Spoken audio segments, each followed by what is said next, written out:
আমাদেরকে আটক কিন্তু পুলিশে করে না, আমাদের আটক করছে ইমরান বিপির বন্ধু বান্ধব। আল্লাহ সহায় থাকায়, আমি নির্দোষ থাকায় আমার কোনো কিছু হয় নাই, আল্লাহর রহমতে আমাদেরকে কোনো পুলিশ আটক করে নাই। আর দ্বিতীয়ত হচ্ছে আমরা মামলা করছে এটা সম্বন্ধে কোনো কিছু জানি না। আর যে মামলা করছে মহিলারা অ্যাবে ব্যবসায়ী, আপনারা থানায় যে আপনারা যোগাযোগ করবেন, ওদের নামে অনেক মামলা আছে, তারা অ্যাব ব্যবসা চালানো হয়েছে নেত্রকোনা এই কোর্টে। কিন্তু জামাইয়ের নাম জুয়েল, ওরা কিন্তু বড়ি চুরি করে, তারপর অটো চালায়, তো অটোর ব্যাটারি আছে না, ব্যাটারি চুরি করে, এটা অনেক মামলা আছে। আর এই মামলাটা করেছে মূলত ইমরান বিপি। আর এটা আমরা অ্যারেস্ট হইতাম না, আমাদের কোনো অ্যারেস্ট হয়ও নাই, আমরা কোনো অ্যারেস্ট না, কারণ আমাদের কোনো জায়গায় রাখা হয় নাই। আমাদেরকে ভিকটিম রুমে রাখা হয়েছে, এখানেও কিন্তু হাজতখানায় রাখা হয় নাই, আমাদেরকে শুধু বাহিরে বসায় রাখা হয়েছে। আর আমরা কোনো আসি, আমাদের কোনো হয়রানি হয় নাই। আর আসলে থানায় আমাদের 20,000 টাকা রাখা আছে ওখানে। এসআই সাইফুল ওনার কাছে 20,000 টাকা জমা আছে। আমাদেরকে ওখান থেকে একটা মারার আসামিকে যে ওখান থেকে যেখানে থাকুক না কেন প্রাইভেট কারে এত ভালোভাবে আনে না।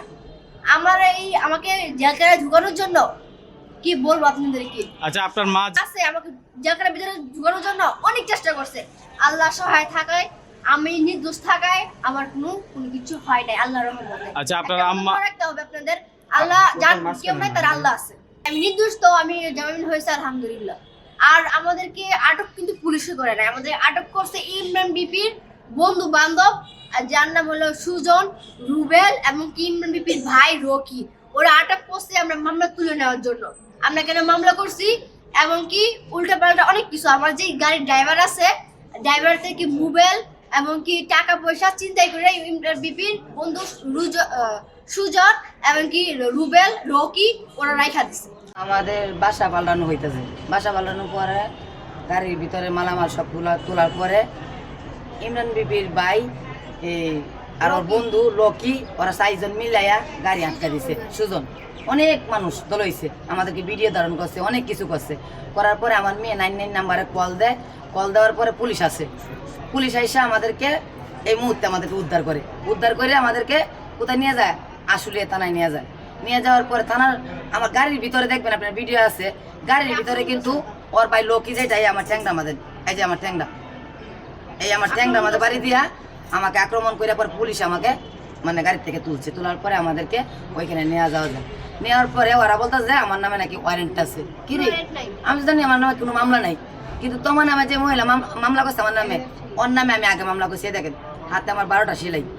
আর ও আমাকে আমার ছেলেকে বিভিন্নভাবে থানার সামনে, আটপাড়া থানার সামনে আমাকে সে এইভাবে মারপিট করে, রক্তবক্ত করে। পুলিশ আমাকে এসে উদ্ধার করে, সেকেন্ড অফিসারে উদ্ধার করে আমাকে থানায় নিয়ে যায়। থানার থেকে আমি আটপাড়া হসপিটালে যে চিকিৎসা নিই। নেওয়ার পরে যখন আমি চলে যাই ঢাকাতে, বিবি ইমরানে যাবিন হয়ে যাবে দেখিয়া আমি ওদেরটা ফালাইতে চলে যাই ওইখানে। ওইটা আমার আগে দরকার, ওইটা তো ওরা কি দিয়ে করা হাত আছে। আপনার সিসি ক্যামেরাতে দেখেন তোমার আক্তারের স্বামী আমার বাসায় গেছিল মোবাইল আনার জন্য আর টাকার জন্য। 2 দিন আমার বাসায় থাকছিল আমার ছেলের সাথে, তাইকে মোবাইল টোবাইল নিয়ে টাকা পয়সা নিয়ে সে বাড়িতে আসছে। আসার পরে আমি কিন্তু ওই অনেকদিন পরে ওদের বাড়িতে আসি টাকা চাওয়ার জন্য। আমার ছেলের হাতের ফোনটা ও নিয়ে কথা বলবে বললা বন্ধক দিয়ে ফেলছে, নিয়ে এই যে কিস্তিতে আমার ছেলের ফোনটা, যে